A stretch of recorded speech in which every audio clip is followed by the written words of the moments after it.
तो हेलो बच्चों, आपका स्वागत है आपके अपने यूट्यूब चैनल निक्सरा में। तो बच्चों, आप लोग कैसे हो? बढ़िया, एकदम पढ़ाई मस्त चल रही है। तो बच्चों, आज हम इस वीडियो में पढ़ने वाले हैं प्रतिरोधों का संयोजन, कॉम्बिनेशन ऑफ रजिस्टर। तो पिछले दो वीडियो में हम लोगों ने क्लास 10th विद्युत का काफ़ी चैप्टर का टॉपिक कंप्लीट कर लिया है। इस चैप्टर में केवल हम पढ़ेंगे प्रतिरोधों का संयोजन और उससे रिलेटेड बहुत ही इंपॉर्टेंट क्वेश्चन जो कि बोर्ड परीक्षा में भर भर के आते हैं। तो बिना टाइम को बर्बाद किए ही करे हुए सीधा टॉपिक पर आते हैं, प्रतिरोधों का संयोजन। प्रतिरोधों का संयोजन, प्रतिरोधों का संयोजन, कॉम्बिनेशन ऑफ रजिस्टर। तो ध्यान समझो बच्चों, एकदम ध्यान से। प्रतिरोध में पिछली वीडियो में हम लोगों ने प्रतिरोध को पढ़ लिया है ना अच्छे से। अगर प्रतिरोध के बारे में सारा कुछ जानते हैं ना, प्रतिरोध बस वही होता है जो क्या करता है, जो होता है करंट। करंट के मार्ग में क्या करता है? प्रवाह, करंट फ्लो होता है तो उसके मार्ग में रुकावट का काम करता है, वही क्या होता है? प्रतिरोध होता है। अब ध्यान समझो प्रतिरोध को। प्रतिरोध देखो दो तरह से यूज हो, मतलब उसका जो कॉम्बिनेशन होता है दो तरीके से होता है। पहले तो अपने घर के सर्किट के बारे में देखो। आपके घर का सर्किट होगा, जैसे मान लो स्विच लगा होगा, घर का मेन स्विच, यहाँ पे मीटर लगा है, मीटर से घर में मेन कनेक्शन आया। अब मेन कनेक्शन एक बोर्ड में लगा है, ठीक। मेन कनेक्शन आया, अब एक बोर्ड में लगा है, ठीक। अब इस बोर्ड से क्या है बच्चों? पंखा भी चल रहा है, इस कूलर भी चल रहा है, टीवी भी चल रही है, और कई सारे डिवाइस चल रहे हैं, ठीक।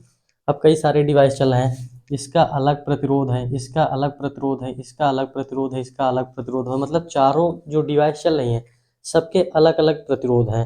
तो अब वो एक लाइन से जुड़े हैं कि अब जैसे ये आया पंखा, ये जैसे पंखा था, अब पंखा तक आया, इसके आगे नहीं जुड़ा। अब इसके आगे ये फ्रिज में गया, फ्रिज के आगे नहीं जुड़ा, अब इसके आगे जुड़ा नहीं है। तो इस तरह क्या हो गया, ये क्या हो गया, अब ये जो था मतलब ये एक क्रम से नहीं जुड़े हैं, तो इसी को क्या बोल देते हैं? पैरेलल बोल देते हैं। अभी ध्यान समझो, अगर मान लो हमारे घर में क्या है, एक ऐसे हमने क्या किया, दूसरी कनेक्शन यहाँ जा रही है, यहाँ पे हमने एक बल्ब लगाया, उसके आगे जस्ट यहाँ पे हमने दूसरा बल्ब उसके आगे लगा दिया, तीसरा बल्ब लगा दिया। जैसे शादी में होता है ना, शादी में जो झालर होता है लगते हैं ना, वो सब ऐसे ही लगते हैं कि नहीं लगते हैं? यहाँ पे एक आए, एक यहाँ पे आए, एक यहाँ पे। तो इस बल्ब का भी कुछ क्या होता है? प्रतिरोध होता है। इसका भी कुछ प्रतिरोध होता है, इसका भी प्रतिरोध होता है। तो अब देखो, ये सब तीनों प्रतिरोध क्या हो गए? एक लाइन में सब ऐड हो गए। तो मतलब दो तरीके से प्रतिरोध हो सकते हैं कि नहीं? दो प्रतिरोध मतलब दो तरीके से प्रतिरोधों को जोड़ा जा सकता है। कौन कौन से?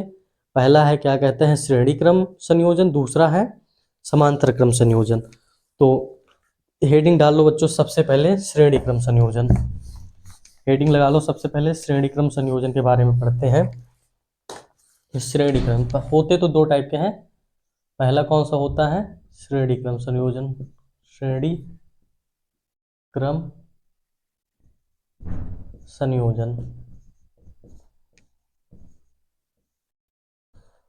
Combination in series. देखो अब प्रतिरोध है, अब श्रेणी क्रम में जोड़ना है। श्रेणी क्रम में मतलब देखो बच्चों यही होता है। श्रेणी क्रम की डिफिनीशन ऐसे लिखेंगे कि मान लो दो या दो से अधिक प्रतिरोध हैं, दो या दो से अधिक प्रतिरोध हैं, उनको हम ऐसे जोड़ें कि उनमें जो प्रवाहित होने वाली धारा है सब में क्या रहे? सेम रहे। देखो यहाँ पे एग्जाम्पल, वो जो झालर थी ना जो दीपावली पे लगाया गया था, देखो ऐसे सेम था। अब क्या है, एक इससे ये तार कनेक्ट है, इससे ये तार कनेक्ट है, इससे ये तार कनेक्ट है। अब इसको हमने क्या किया? स्विच में लगा दिया। अब इसको हमने स्विच में क्या किया? लगा दिया। अब स्विच में लगा दिया, अब स्विच में हमने लगा दिया। तो अब क्या कर रहा है, यहाँ से इसमें धारा प्रवाहित हो रही, इसके बाद इसमें प्रवाहित हो रही, इसके बाद इसमें प्रवाहित हो रही। मतलब कि जैसे यहाँ से इस स्विच से 2 एम्पियर का करंट निकला। कितने एम्पियर का? 2 एम्पियर का करंट। तो अब वो क्या होगा, सारे बल्ब में सेम होगा कि नहीं होगा? सारे बल्ब में सेम होगा, मतलब क्या होगा? सारे रजिस्टर में सेम होगा। सारे बल्ब में सेम होने का मतलब सारे रजिस्टर में सेम हो गया। तो मतलब कि इसकी डिफिनेशन हम क्या लिख सकते हैं? जब यह दो या दो से अधिक प्रतिरोध इस प्रकार जोड़े जाएं कि उनमें क्या रहे? धारा एक समान रहे। प्रतिरोधों में क्या रहे? एक समान धारा बहे। तो लिख लेते हैं, जब दो या दो से अधिक प्रतिरोध इस प्रकार जोड़े जाएं, इस प्रकार जोड़े जाएं, जोड़े जाएं कि उनमें एक ही धारा बहे, कि उनमें एक ही धारा बहे। बस इतना लिख देंगे यहाँ तक। तो वो संयोजन क्या कहलाता है? वो श्रेणी क्रम संयोजन कहलाता है। ऐसा कॉम्बिनेशन कहलाता है क्या? श्रेणी क्रम संयोजन कहलाता है। अब ध्यान से समझो, अब इसके हमें क्या निकालना है? अब हमें निकालना है क्या, कि जैसे हमने कई सारे प्रतिरोध जोड़े, अब अलग अलग न निकाल कर हम निकालेंगे कि टोटल प्रतिरोध इसका कितना हो गया। तो इसी का हमें कैलकुलेशन करना है बस इस चैप्टर में। देखो, अब ध्यान से देखो, यहाँ पे कुछ बातें अभी और ध्यान जानेंगे। अब देखो, मान लो यहाँ पे हमने एक प्रतिरोध लिया, यहाँ पे आर, एक यहाँ पे लिया, एक यहाँ पे लिया, यहाँ पे पॉइंट ए है, ठीक बच्चों, यहाँ पे पॉइंट बी है। इस प्रतिरोध को हम नाम दे रहे हैं R1, इसको R2, इसको R3, ठीक, R1 R2 R3। अब देखो, ये किसी सेल से कनेक्ट था, सेल से कनेक्ट था मतलब इसमें, अच्छा बना ही देते हैं ना, पूरा सर्किट कंप्लीट कर देते हैं।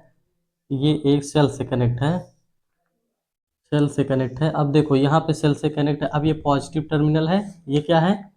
पॉजिटिव है, ये क्या है? निगेटिव है, ठीक बच्चों। अब ध्यान समझो, अगर हमारे पास ऐसे सेल दिया रहेगा, बार बार वही लिख दे रहे हैं ना, गड़बड़ हो जा रहा है भाई, गड़बड़ हो जा रहा है ना। देखो, अब ध्यान से देखो, यहाँ पे पॉजिटिव है मतलब इस सेल से निकलेगा करंट, जाएगा, प्लस से करंट बहता है मतलब यहाँ से धारा आई जाएगी कि नहीं जाएगी? यहाँ से धारा क्या है? यहाँ से हमारी करंट निकलेगा, ऐसे जाएगा, यहाँ भी जाएगा करंट, यहाँ भी करंट सेम जाएगा, मतलब यहाँ भी करंट सेम रहेगा, यहाँ भी सेम करंट आ जाएगा, यहाँ पे ठीक करंट सेम आ जाएगा। अब यहाँ पे होगा क्या, कि जैसे यहाँ पे मान लो करंट गया, अब क्या होगा, यहाँ पे वोल्टेज, वोल्टेज जैसे यहाँ पे क्या है, V है। देखो, यहाँ से वोल्टेज निकलता है, यहाँ पे कहीं पे रजिस्टर नहीं लगा है, मतलब यहाँ पे कहीं पे क्या है, प्रतिरोध नहीं लगा है। देखो बच्चों, यहाँ से सेल से निकलता है, यहाँ पे सेल से, सेल से प्रतिरोध धारा निकलती है, यहाँ तक वोल्टेज कितना है? 0। वोल्टेज यहाँ पे कितना है? यहाँ पे V है, यहाँ पे 0। मतलब कि ये हुआ कि यहाँ तक डिफरेंस, जहाँ तक यहाँ पे V वोल्टेज था, यहाँ पे 0, तो वही V यहाँ आ गया, 0 यहाँ पे आ गया। अब देखो, अब वोल्टेज यहाँ पे A पॉइंट पे V है, B पॉइंट पे 0 है। अब यहाँ पे R1 पे कितना होगा, मतलब जैसे एक हम इस पॉइंट पे देखें, इसके बीच में हमारा वोल्टेज कितना होगा बताओ? R1 के इसमें, R1 के बीच में प्रतिरोध वोल्टेज कितना होगा? अब देखो, वोल्टेज क्या है, जैसे जैसे प्रतिरोध बढ़ता जाता है, वोल्टेज क्या करता है? घटता जाता है कि नहीं घटता जाता? घटता जाता है कि नहीं घटता जाता? यकीन ना हो तो देखो क्या होता है, V बराबर क्या होता है? आई आर, V बराबर आई आर होता है कि नहीं होता? अब जैसे जैसे क्या करेगा, प्रतिरोध बढ़ेगा, वोल्टेज का मान क्या बढ़ेगा, मतलब बढ़ेगा कि नहीं बढ़ेगा? ये भी वोल्टेज का मान भी बढ़ेगा, मतलब प्रतिरोध अगर यहाँ पे जैसे जैसे इधर बढ़ता जाएगा, वोल्टेज लगातार क्या होता जाएगा? कम होता जाएगा ना। तो देखो बच्चों, ध्यान से समझो, यहाँ पे हम मान लेते हैं ये हमारा जो वोल्टेज V था, ये 3 पार्ट में डिवाइड हो गया, 3 पार्ट में, ठीक। यहाँ पे V1, यहाँ पे V2, यहाँ पे V3, ठीक। मतलब इनके बीच में वोल्टेज कितना है? V1, 2, इनके बीच में वोल्टेज क्या है? V3। अब लेकिन हम ये तो जानते हैं कि इन क्या है, ये जो तीनों वोल्टेज हैं, इनका अगर हम जोड़ दें तो V के बराबर ही आएगा कि नहीं आएगा? V बराबर क्या आएगा बताओ? V बराबर V1 plus V2 plus V3 ही आएगा कि नहीं आएगा? इसको हम पहली इक्वेशन मान लेते हैं, V बराबर V1 plus V2 plus V3 आ गया। अब देखो, इसमें धारा तो सेम रहेगी, धारा सेम रहेगी कि नहीं रहेगी? बस अब हम V1 V2 V3 की वैल्यू निकाल लें। अब V1 V2 V3 की वैल्यू कैसे आएगी? ध्यान से देखो, यहाँ पे क्या होता है, V बराबर क्या होता है? V बराबर आई आर होता है ना, V बराबर आई। अब देखो, अब हम क्या निकाल रहे हैं यहाँ पे? V1, ठीक। V1 बराबर क्या होगा? I तो पूरे में सेम है। अब यहाँ पे क्या है, इनके बीच में V1 क्या होगा? I इंटू R1, मतलब क्या कहते हैं, इनके बीच में प्रतिरोध के इक्वल। V2 कितना आ जाएगा? सेम इसी तरह, I मतलब धारा तो I ही है, और इनके बीच में प्रतिरोध कितना है? R2 है। V3 भी सेम ऐसे ही आ जाएगा, I R3। अब ये क्या हो गया, इसको इक्वेशन सेकंड मान लो, ठीक। तो इक्वेशन एवं फर्स्ट एवं सेकंड से मतलब इसकी वैल्यू उसमें ले जाके हम क्या कर देंगे, पुट कर देंगे। तो यहाँ पे v इक्वल क्या आ जाएगी, by equation first and second. देखो अब ध्यान से देखो बच्चों, अब यहाँ पे क्या करेंगे, ये जो हमारा v दे रखा है v1 की वैल्यू रखोगे यहाँ पे तो क्या आ जाएगा, i r1 i r2 i r3 आएगा कि नहीं आएगा, इतना आएगा ना। अब यहाँ से क्या कर लेंगे हम, i कॉमन कर लेंगे, v बराबर क्या हुआ, v बराबर i r1 plus r2 plus r3। ठीक, इतना हुआ कि नहीं हुआ, इतना हुआ कि नहीं हुआ बच्चों। अब देखो ध्यान से एक चीज़ यहाँ पे समझो कि ये हमारा मान लेते हैं थर्ड इक्वेशन आ गया। ठीक, अब हम ये करते हैं कि ये हम, अब हम देखो ये सपोज करते हैं कि ऐसे सोचो कि मान लो हमारे घर में था, ये ए और बी है, यहाँ पे देखो, यहाँ पे देखो ए और बी है, ए और बी दो पॉइंट हैं। हम दो पॉइंट के बीच में ये जो हमने तीन प्रतिरोध लगाया है, तीन प्रतिरोध लगाया है, इसके जगह पे हम एक ही प्रतिरोध लगा दें जो इन तीनों के इक्वल हों। समझ रहे हो कि नहीं समझ रहे हो, मतलब तीन प्रतिरोध लगाने के बजाय हम एक ऐसा प्रतिरोध लगा देते हैं जो इन तीनों प्रतिरोधों के क्या हो, तुल्य हो, मतलब क्या हो, इन दोनों प्रतिरोध के इक्विवेलेंट हो, मतलब समतुल्य हो। तो हम वही करते हैं। तो हम मान लेते हैं, यहाँ पे लिखना हो तो लिख सकते हैं कि ए व बी के बीच क्या है, हम ए व बी के बीच प्रतिरोध R1 R2 और R3 के समतुल्य प्रतिरोध R लगाते हैं। तो देखो ए व बी के बीच यहाँ पे लिख लेते हैं माना, समझ तो रहा हो ना बच्चों, समझो बात को। यहाँ पे जैसे हमने तीन प्रतिरोध लगाया है, अब तीन प्रतिरोध हटा के हम सीधा एक प्रतिरोध लगा देते हैं। मान लेते हैं हमारा ये RE मतलब क्या हो गया बच्चों, इक्विवेलेंट प्रतिरोध। ठीक, मतलब अब RE के इक्वल हो गया। ठीक, हमने ये मान लिया कि ये तीनों प्रतिरोध जो हैं इनके हमने इक्वल में मान लिया कि ये RE आता है, मतलब तीनों के जगह पे हम एक ही रख देते हैं तो काम वही चलता है, मतलब कोई डिफरेंस नहीं आ रहा है।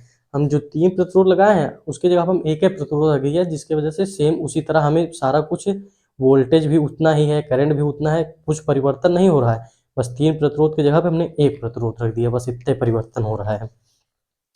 तो यहाँ पे क्या हो जाएगा, माना ए व बी के बीच तुल्य प्रतिरोध कितना हो जाएगा, तुल्य प्रतिरोध, प्रतिरोध कितना हो जाएगा, तुल्य प्रतिरोध RE हो जाएगा। RE हो गया, RE हो गया। तो अब यहाँ से क्या हो जाएगा, अब बताओ, अब इनके बीच में क्या हो गया, अब ए और बी के बीच तुल्य प्रतिरोध कितना हो गया, RE। तो वोल्टेज कितना हो जाएगा, V बराबर IRE हो जाएगा कि नहीं हो जाएगा, मतलब कि जो V आएगा वोल्टेज, V बराबर क्या आ जाएगा, IRE आ जाएगा कि नहीं आ जाएगा, IRE।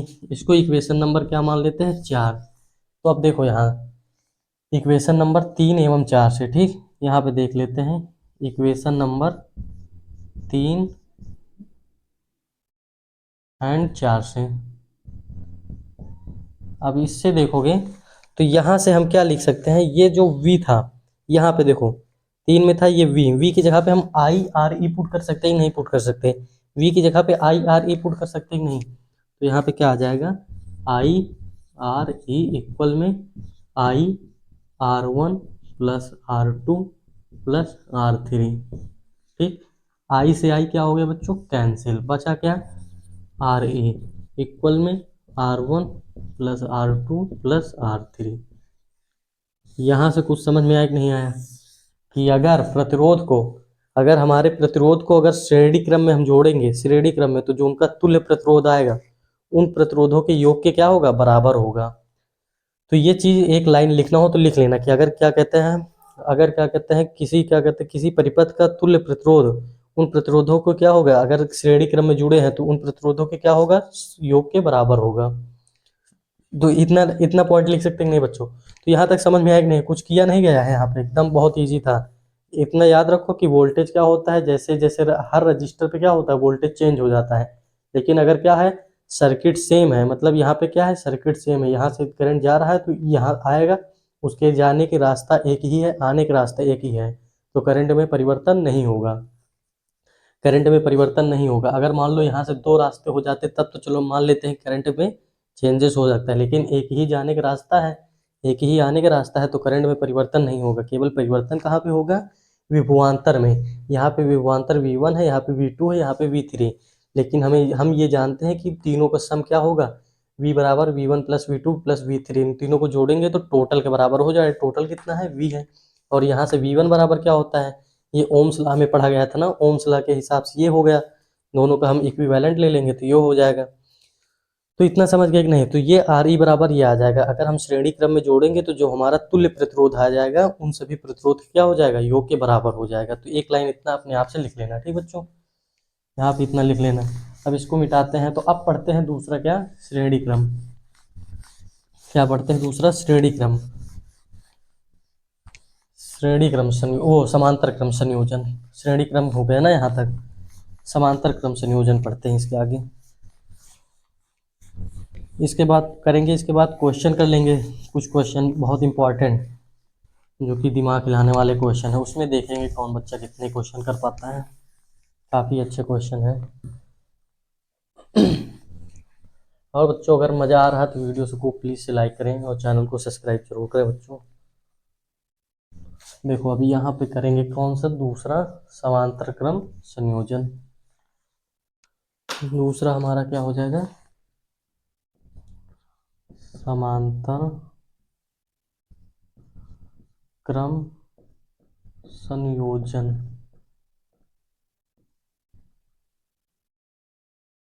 समांतर क्रम संयोजन। देखो समांतर क्रम संयोजन में क्या होता है बच्चों कि जो हमारे प्रतिरोध होते हैं, प्रतिरोध को ऐसे हम जोड़ते हैं कि प्रतिरोधों के क्या कहते हैं? प्रत्येक प्रतिरोध के सिरों के बीच क्या होता है? विभवांतर क्या होता है? समान होता है।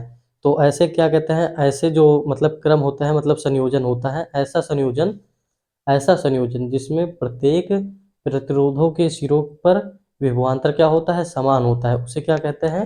उसे समांतर क्रम संयोजन कहते हैं। डिफिनेशन लिखो तो भी समझ में आएगा। ऐसा संयोजन जिसमें ऐसा संयोजन जिसमें प्रत्येक प्रतिरोध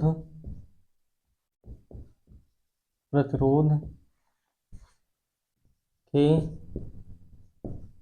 सिरों के बीच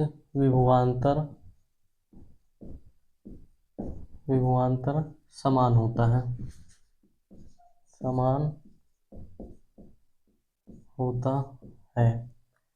ऐसे संयोजन को क्या कहते हैं? समांतर क्रम संयोजन कहते हैं। देखो फिगर बनाते हैं। 3 प्रतिरोध फिर से लेते हैं, उसको देखो कैसे लगाते हैं। अब हमारा एक पॉइंट है ये, ठीक? एक पॉइंट क्या है? ये है। हमारे 2 पॉइंट हो गए, ठीक? इसको हमने क्या किया? एक बैटरी हमने लगाई यहाँ पे, एक बैटरी को हमने यहाँ पे लगा दिया है।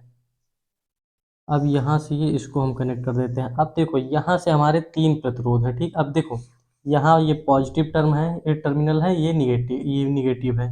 अब यहाँ पे क्या होगा? यहाँ पे हमारा जो वोल्टेज होगा ये V कहाँ तक चला आएगा? यहाँ तक। यहाँ पे क्या आ जाएगा? यहाँ तक आ जाएगा। ये यहीं तक मान लो, या 0 हो जाएगा। अब क्या होगा कि यहाँ पे मान लो एक यहाँ पे है, एक प्रतिरोध यहाँ पे लगा है, एक प्रतिरोध क्या लगा है यहाँ पे? यहाँ पे प्रतिरोध, एक प्रतिरोध यहाँ पे लगा है ना, जुक जुक जुक जुक करते हैं यहाँ पे। अब देखो तीसरा प्रतिरोध यहाँ पे लगा है, ऐसे कुछ जुक जुक जुक, ठीक? यहाँ तक हो गया, ठीक? इतना समझ में आया ना? ये प्रतिरोध क्या है? R1, ये क्या है? R2, ये R3 है, ठीक? 3 प्रतिरोध हमने लगा दिए। अब देखो ध्यान से देखो तो तीनों प्रतिरोधों के सिरों के बीच विभवांतर सेम है कि नहीं है? सेम है कि नहीं? तीनों सिरों के बीच विभवांतर क्या है? सेम है।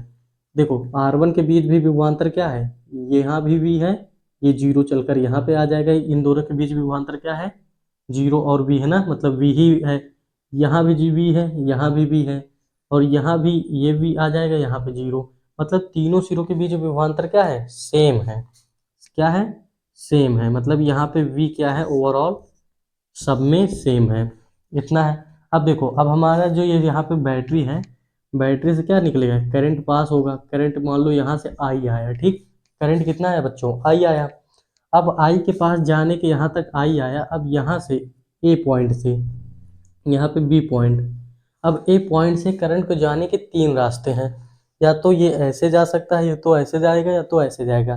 तो अब करंट है, अब भाई क्या करता है, थोड़ा उदारवादी है, क्या करता है, थोड़ा दया करता है ना, तो ये क्या है, ये तीनों तरफ से चला चला जाएगा, खुद को क्या है थोड़ा सा बांट देगा, मतलब क्या है, अपने तीन रूप बनाएगा और तीनों तरफ चला जाएगा। मतलब यहाँ से मान लेते हैं इसने क्या है I1 भेजा, ठीक, इसमें I2, और इस वाले से I3 आ गया, ठीक, I1 I2 I3, I1 I2 I3।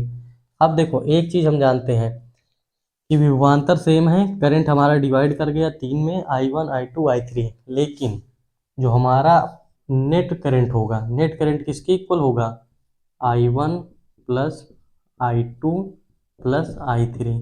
अच्छा, ये जो करंट जाएगा I1 I2 I3, यहाँ तीनों करंट मिलकर फिर से I बन जाएंगे, क्योंकि करंट क्या होता है पूरे सर्किट में, कंप्लीट सर्किट में कांस्टेंट रहता है।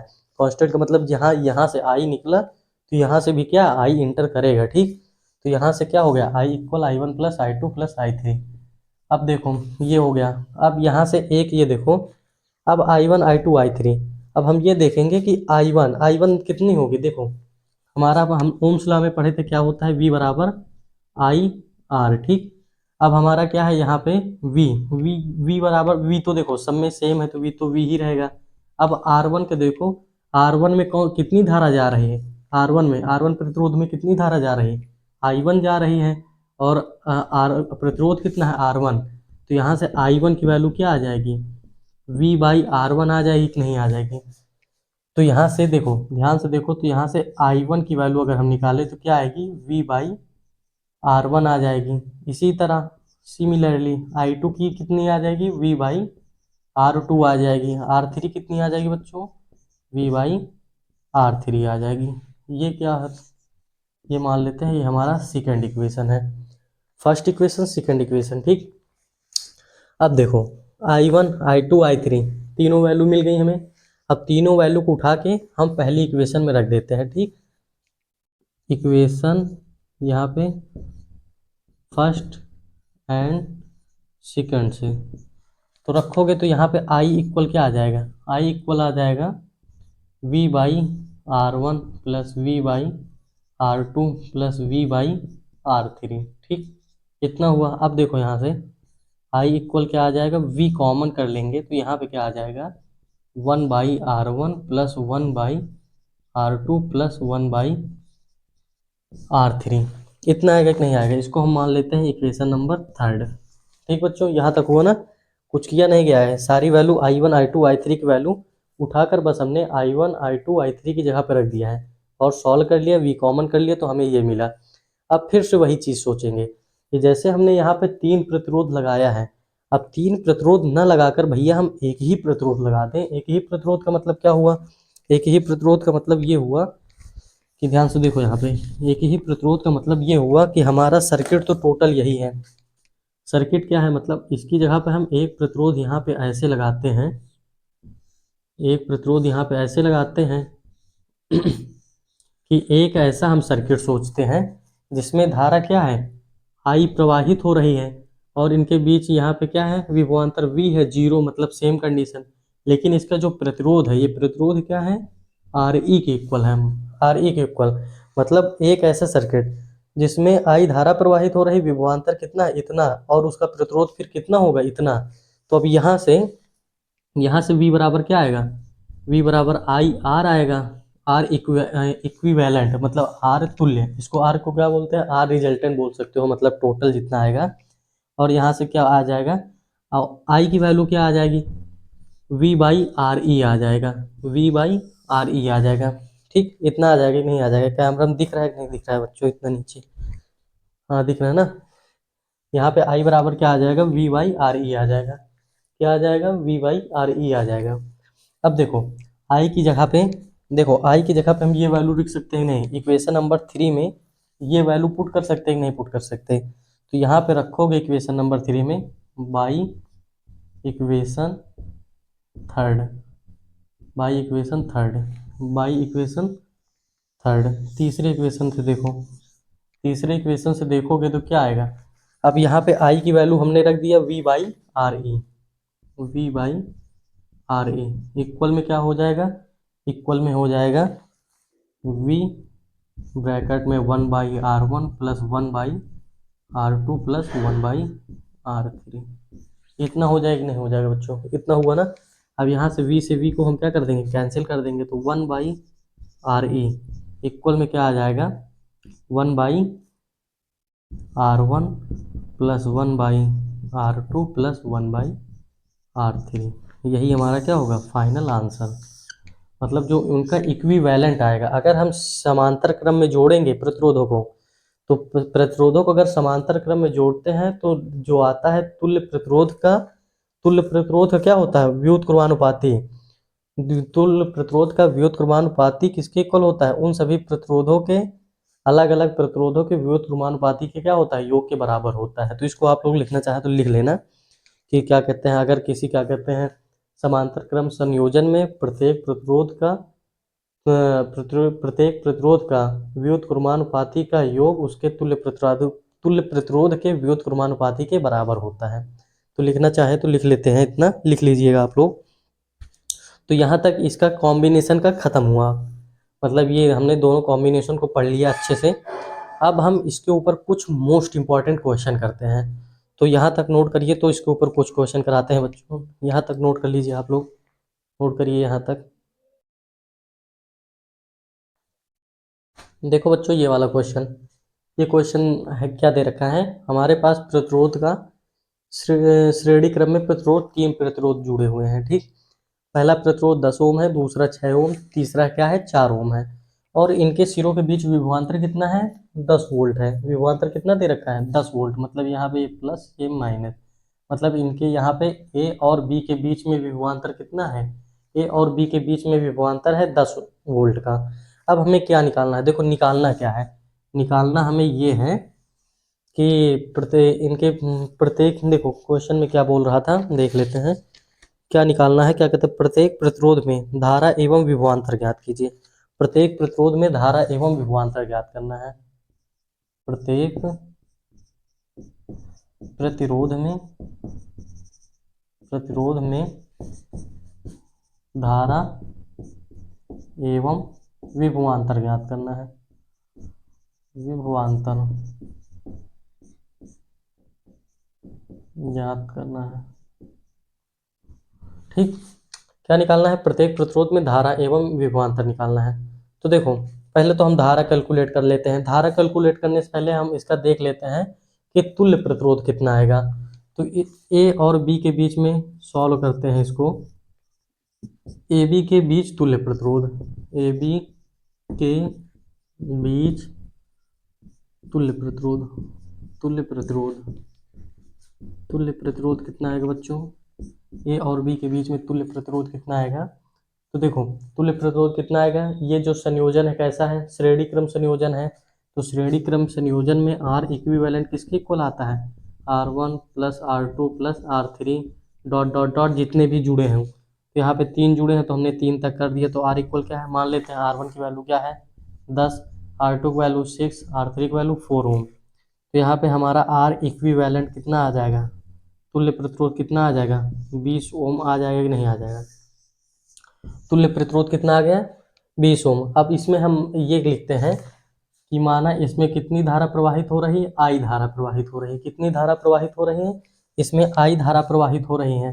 तो यहाँ पे धारा कितनी आ जाएगी, धारा का मान, धारा मतलब करंट का मान कितना आ जाएगा। करंट बराबर क्या होता है, आई बराबर वी बाई आर होता है, नहीं यहाँ पे क्या होता है, v बराबर आई आर। तो आई बराबर क्या होता है, v बाई आर। तो v बाई आर, v की वैल्यू कितनी है, देखो विभवांतर कितना दे रखा है 10 वोल्ट, और ये प्रतिरोध तुल्य प्रतिरोध कितना है 20 ओम। तो एक जीरो से एक जीरो कैंसिल, मतलब 1/2 मतलब 0.5 एम्पियर। ए से लिख देते हैं, एम्पियर को क्या लिखते हैं, एम्पियर को लिखते हैं ए से। अब देखो क्वेश्चन में कंफ्यूज करने के लिए क्या दे रखा है, क्वेश्चन में कंफ्यूज करने के लिए इसने ये बोला है कि प्रत्येक प्रतिरोध में धारा एवं विभवांतर का मान ज्ञात करो। वो चाहता तो बोल देता कि केवल धारा का मान ज्ञात करो, लेकिन वो प्रत्येक प्रतिरोध बोलकर कन्फ्यूज कर रहा है, तो इसमें कन्फ्यूज नहीं होना है। क्यों नहीं कन्फ्यूज होना है? क्योंकि ये कैसा संयोजन है, ये श्रेणी क्रम संयोजन है। तो श्रेणी क्रम संयोजन में क्या होती है, धारा सेम होती है, क्योंकि अब यहाँ से करंट निकला है भाई, जितना उतना ही करंट तो इधर से आएगा ना। यहाँ पे कहीं पे मतलब दूसरा रास्ता है ही नहीं जाने को, तो इस वजह से क्या है, आई कांस्टेंट रहेगा। तो मतलब पहले तो आंसर यही हो जाएगा, ये जो धारक मान आया है, सभी प्रतिरोध में धारक मान क्या होगा, समान होगा। सभी प्रतिरोध में धारा का मान समान होगा, यहाँ पे लिख देंगे बस, सभी प्रतिरोध में धारा का मान समान होगा, धारा का मान समान होगा, समान होगा। अब देखो तीसरे में क्या कह रहे हैं, मान लेते हैं ये हमारा प्रतिरोध R1 है, ये R2 है, ये R3 है, ठीक। अब ध्यान समझो क्या कह रहा है, प्रत्येक प्रतिरोध में विभवांतर ज्ञात करो। तो विभवांतर क्या होगा, सब में विभवांतर क्या होता है, अलग अलग होता है, नहीं होता है। अगर श्रेणी क्रम में जुड़े होते हैं तो विभवांतर क्या होता है बच्चों, अलग अलग होता है। तो यहाँ पे क्या हो जाएगा, V1 V3। अब हम V1 की वैल्यू निकालते हैं। V1 बराबर क्या आ जाएगा, V1 की वैल्यू क्या आ जाएगा, V बराबर I, क्योंकि धारा तो समान है, R1 हो जाएगा। तो I की वैल्यू कितनी है, 0.5 इंटू R की वैल्यू कितनी है, R1 की वैल्यू 10 है। तो ये कितना आ जाएगा, 5 से मल्टीप्लाई कर देंगे, यहाँ पे आ जाएगा 5 वोल्ट। मतलब कि R1 के बीच विभवांतर कितना होगा, तो R1 के बीच विभवांतर होगा 5 वोल्ट। V2 कितना आ जाएगा, V2 आ जाएगा I, R2 आ जाएगा, I की वैल्यू 0.5 और कितना है 6 पंचे 30, मतलब 3 वोल्ट आ जाएगा। V3 कितना आ जाएगा बच्चों, V3 आ जाएगा I R3 आ जाएगा। I की वैल्यू कितनी हो जाएगी, 0.5 इंटू 3, यहाँ पे 4 आ जाएगा, यहाँ पे 2 वोल्ट। अब ध्यान से एक चीज़ देखो, ध्यान से, यहाँ पे अगर V1, यहाँ पे V1 V2 V3 को अगर ऐड करेंगे तो कितना आएगा, 5 5 3 8 8 2 10। तो टोटल में विभवांतर कितना था, 10 ही वोल्ट था कि नहीं था। तो इसी वजह से V1 plus V2 plus V3 पिछले क्यों किया गया था, क्योंकि ये इसी तरह आ जाता है। तो नोट करो तो बच्चों, नेक्स्ट क्वेश्चन कराते हैं, यहाँ तक नोट करो, यहाँ तक नोट करो, तुम दूसरा क्वेश्चन देते हैं, यहाँ तक नोट करो तो दूसरा क्वेश्चन देते हैं, यहाँ तक नोट कर लो बच्चों जल्दी से।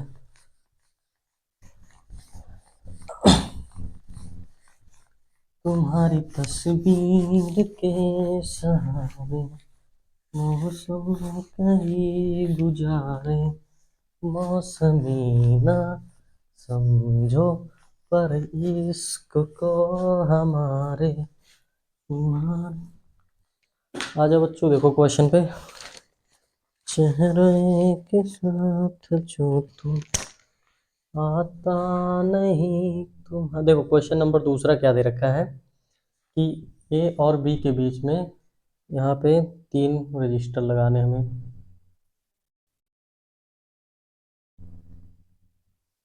ठीक, इसके बीच में कितना दे रखा है रजिस्टर, मतलब प्रतिरोध। देखो यहाँ पे क्या दे रखा है, यहाँ पे इसको करो बच्चों, ये मजा है, इसका प्रतिरोध हमें नहीं पता है, ठीक। इसका प्रतिरोध हमें दे रखा है 3 ओम, इसका प्रतिरोध कितना दे रखा है 4 ओम, ठीक। और यहाँ पे कितना दे रखा है, 3 वोल्ट दे रखा है, ठीक। इसके बीच में क्या दे रखा है, विभवांतर, मतलब आर नहीं दे रखा है, यहाँ पे विभवांतर दे रखा है ए बी। यहाँ पे करंट, यहाँ पे ए की तरफ से करंट कितना फ्लो कर रहा है, आई बराबर कितना दे रखा है 1.5 एम्पियर। तो देखो हमें निकालना क्या है, पहले तो आर की वैल्यू बताना है, सबसे पहले क्या है, आर का मान बताना है। दूसरा क्या बताना है, दूसरे नंबर क्वेश्चन में क्या दे रखा है, दूसरा ए बी के बीच विभव बताना है, ए बी के बीच विभव, ए बी के बीच विभव बताना है, विभव। बताओ बच्चों कितना आएगा इसका आंसर, ट्राई करो अपने आप से, पॉज करके इसको ट्राई करो, सेम पिछले कॉन्सेप्ट पे लगेगा ये भी। बताओ कितना आ जाएगा, बताओ कितना आएगा, ट्राई किया, 1 2 3। देखो अब यहाँ पे पहला क्वेश्चन ट्राई करते हैं, क्या है, आर का मान बताना है। अब ध्यान से देखो, यहाँ से क्या है, आई धारा बह रही है, तो यहाँ भी धारा आई बहेगी, यहाँ भी धारा आई बहेगी, मतलब 1.5 एम्पियर 1.5 एम्पियर। तो अब धारा यहाँ भी सेम होगा, यहाँ भी सेम होगा। अब यहाँ पे देखो V बराबर क्या है, आई आर, ठीक। V का मान यहाँ पे कितना है 3 वोल्ट, I का मान कितना है 1.5 और R तो R ही है, तो R की वैल्यू क्या आ जाएगी 3/1.5। अब ध्यान से देखो, यहाँ से हम पॉइंट हटाएंगे, ऊपर जीरो आ जाएगा, कितना बना 30 डिवाइड में 15, 15 का नाम 15, 15 दूनी 30 मतलब 2, मतलब R की वैल्यू कितना आ गया 2, मतलब ये कितना आ जाएगा 2 ओम आ जाएगा। ठीक, और हमें क्या बताना है ए बी के बीच विभवांतर बताना है। तो देखो अब ये क्या आ गया, आर की वैल्यू कितनी आ गई, आर की वैल्यू आ गई 2 ओम। अब हम क्या निकाल लेते हैं आर इक्विवेलेंट। अब देखो तीनों जो प्रतिरोध हैं किस क्रम में जुड़े हैं, श्रेणी क्रम में जुड़े हैं कि नहीं जुड़े, श्रेणी क्रम में प्रतिरोध जुड़े हैं तो क्या होगा इनका तुल्य प्रतिरोध क्या हो जाएगा भाई R1 plus R2 plus R3 की इक्वल होगा। अब ध्यान से देखो यहाँ पे क्या आ जाएगा 3 ओम प्लस 2 ओम प्लस 4 ओम, मतलब कितना आ जाएगा 3 2 5 5 4 9 ओम।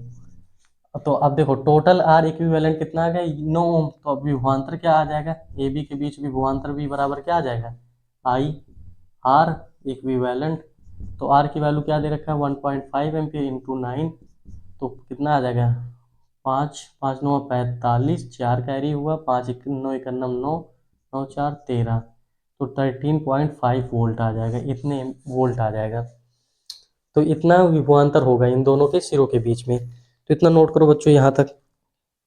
तो ये वाला भी अच्छा क्वेश्चन था। आप देखो तीसरा क्वेश्चन देखो, अब तीसरा क्वेश्चन यहाँ तक नोट करो।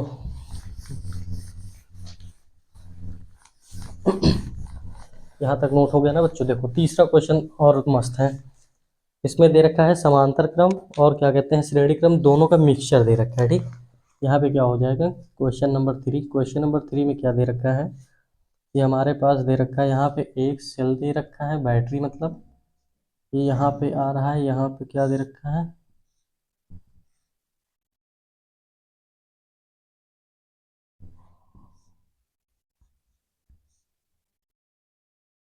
यहाँ पे देखो बच्चों,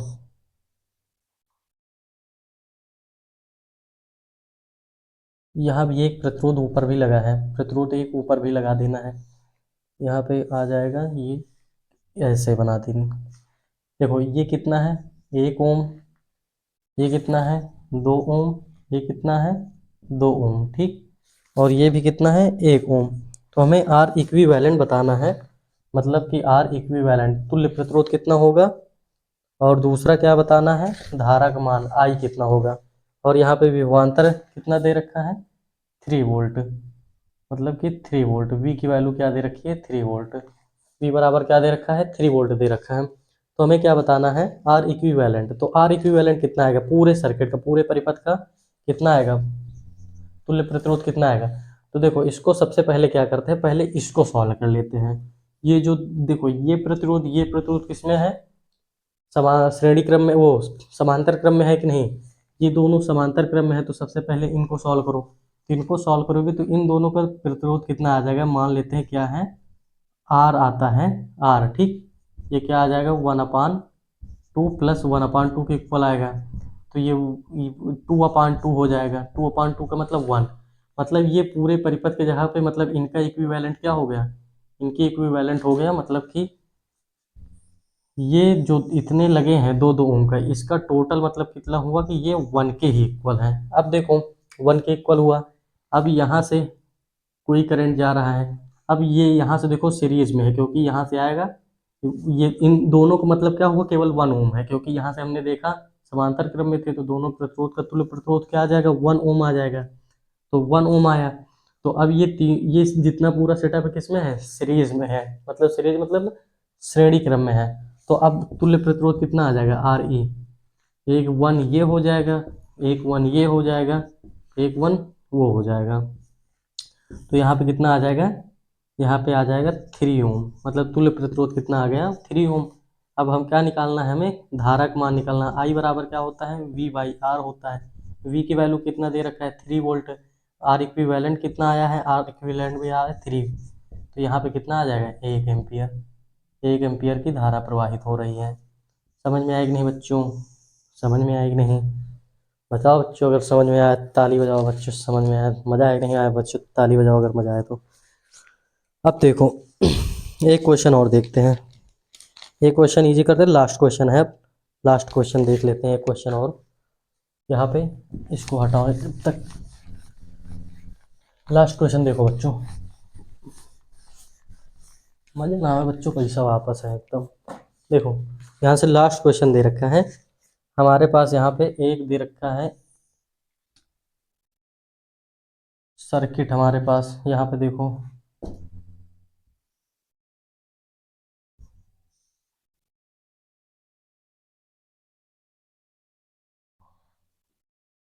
देखो ये हो गया ना बच्चों। यहाँ से एक धारा प्रवाहित हो रही है, आई इक्वल कितना है 10 एम्पियर। आई इक्वल कितना धारा प्रवाहित हो रहा है 10 एम्पियर। ये क्या है 5 ओम है, ये कितना है 3 ओम, ये कितना दे रखा है 2 ओम दे रखा है। ठीक, अब यहाँ से आई प्रवाहित हो रही तो यहाँ से भाई टोटल आई हो जाएगा। तो इसका हमें तुल्य प्रतिरोध बताना है। ए और बी के बीच क्या है तुल्य प्रतिरोध, बतले बताओ। ए बी के बीच कितना होगा तुल्य प्रतिरोध बच्चों बताओ। ए बी के बीच तुल्य प्रतिरोध कितना होगा। और दूसरा क्वेश्चन क्या कह रहा है 5 ओम प्रतिरोध में प्रवाहित धारा। 5 ओम पहले क्वेश्चन में बताना है आर इक्विवेलेंट, दूसरा क्या बताना है 5 ओम प्रतिरोध में प्रवाहित धारा। प्रवाहित धारा मतलब कि 5 ओम जो प्रतिरोध है, 5 ओम का प्रतिरोध है, इस वाले प्रतिरोध से कितनी धारा प्रवाहित हो रही है। क्यों, क्योंकि देखो यहाँ से क्या होगा, अब ये धारा जा रहा है 2 पार्ट में डिवाइड हो गया। वो कहो देखो ना मिर्जापुर, 2 नाव पे पैर रखना मतलब, समझ गए ना। तो यहाँ से क्या है मतलब देखो, अब यहाँ पे क्या है कि 5 ओम प्रतिरोध में प्रवाहित धारा निकालना है। यहाँ से मान लेते हैं क्या जा रहा है I1 जा रहा है, यहाँ से I2 जा रहा है। ठीक, पहले तो हम तुल्य प्रतिरोध निकाल लेते हैं। तुल्य प्रतिरोध निकालो कितना हो जाएगा बताओ। तुल्य प्रतिरोध, तुल्य प्रतिरोध आर, देखो ये दोनों किस में जुड़े हैं 3 और 2। देखो यहाँ पे 3 और 2 श्रेणी क्रम में जुड़े हैं कि नहीं जुड़े, 3 और 2 श्रेणी क्रम में जुड़े हैं, तो इनका तुल्य प्रतिरोध क्या हो जाएगा। देखो यहाँ पे ए था, यहाँ पे था 5 ओम, कितना है 5 ओम। ठीक, अब इन दोनों का तुल्य प्रतिरोध कितना आ जाएगा 3 2, यहाँ पे 5 ओम, ये कितना आ जाएगा 5 ओम, ये भी 5 ओम हो जाएगा। A B same cheese figure बना है कि नहीं बना, ए बी। बस यहाँ पे क्या है हमने दो जो अलग अलग प्रतिरोध थे उसकी जगह पे हमने सेम लिख दिया, उसका इक्विवेलेंट लिख दिया, तो इतना हुआ। अब देखो यहाँ पे धारा इतनी जा रही है, कितनी प्रवाहित हो रही है 2 एम, तो जाहिर सी बात है अब दोनों तरफ प्रतिरोध सेम है तो आधा आधा डिवाइड हो जाएगा। ठीक, लेकिन क्या है हम इसको कर लेते हैं, आई की वैल्यू हम निकाल लेते हैं। तुल्य प्रतिरोध पहले अभी और निकालो, तुल्य प्रतिरोध कितना हो जाएगा, ये हो जाएगा 1/RE इक्वल कितना आ जाएगा 1/5 प्लस 1/5, मतलब कि कितना आ जाएगा 1/R इक्वल में 2/5, मतलब कि R इक्वल में क्या हो जाएगा 5/2। 5/2 का मतलब क्या हो जाएगा 5/2 का मतलब हुआ कि यहाँ पे 2 से कैंसिल करेंगे तो यहाँ पे 2 दूना 4, 1 5 25, इतने ओम आ जाएगा 2.5 ओम। ठीक, 2.5 ओम आ गया। अब हमें इसमें धारक निकालना है तो आई बराबर क्या आ जाएगा, पहले तो हम वोल्टेज निकाल लेते हैं। वी बराबर क्या हो जाएगा, वी बराबर आई आर होता है आई, तो वी की बराबर कितना आ जाएगा, आई की वैल्यू 10 है 10 एम्पियर, आर ई की वैल्यू कितना है 2.5, 2.5 मतलब कि 25 वोल्ट। वी की वैल्यू कितनी आ गई 25 वोल्ट बच्चों, मतलब कि ए और बी के बीच में विभवांतर कितना है 25 वोल्ट। मतलब कि देखो अब यहाँ भी विभवांतर सेम हो गए, यहाँ पे मान लो 0 है, यहाँ पे 25 है, तो इसके बीच भी 25 ओम होगा कि नहीं होगा, मतलब 25 होगा कि नहीं होगा, मतलब कि ये दोनों सेम होगा कि नहीं होगा, इतना वहाँ पे वोल्टेज होगा उतना भी यहाँ पे भी होगा। तो अब यहाँ पे हमें क्या निकालना है, इसमें धारक मान निकालना है, तो आई बराबर क्या हो जाता है बताओ। आई बराबर क्या होता है V/R होता है, V/R। वी की वैल्यू देखो कितनी है, वी की वैल्यू कितनी निकाला गया है, वी की वैल्यू यहाँ पे 25, आर की वैल्यू क्या है 5, तो यहाँ 5×5 = 25, तो 5 एम्पियर, एम्पियर तो 5 एम्पियर, तो इसमें I1 की वैल्यू क्या आ गई 5 एम्पियर। समझ में आएगी नहीं बच्चों। तो टाइम भी काफ़ी ज़्यादा हो रहा है, वीडियो बहुत लॉन्ग हो गई है तो इस वजह से बोर हो गए होंगे शायद, बाकी मज़ा आ गया कि नहीं। तो यही इतना ही कॉन्सेप्ट था। अगर हमें क्या पढ़ना है श्रेणी क्रम समांतर क्रम उससे रिलेटेड क्वेश्चन, इसी टाइप के क्वेश्चन बनेंगे तो हमें अपने हिसाब से सॉल्व कर लेना है, बस वही पुराने वाले मेथड से। तो ठीक है बच्चों, बस वीडियो को यहीं तक रखते हैं, और वीडियो अगर अच्छी लगी हो तो वीडियो को जरूर से लाइक करें और चैनल को सब्सक्राइब जरूर करें। और ये क्लास 10th का ये फिजिक्स का चैप्टर लगभग ख़त्म हो गया है, तो आप लोग इस पे क्वेश्चन वगैरह प्रैक्टिस करिए, बस ये चैप्टर काम ख़त्म। तो मिलते हैं नेक्स्ट वीडियो में नेक्स्ट टॉपिक के साथ। धन्यवाद बच्चों।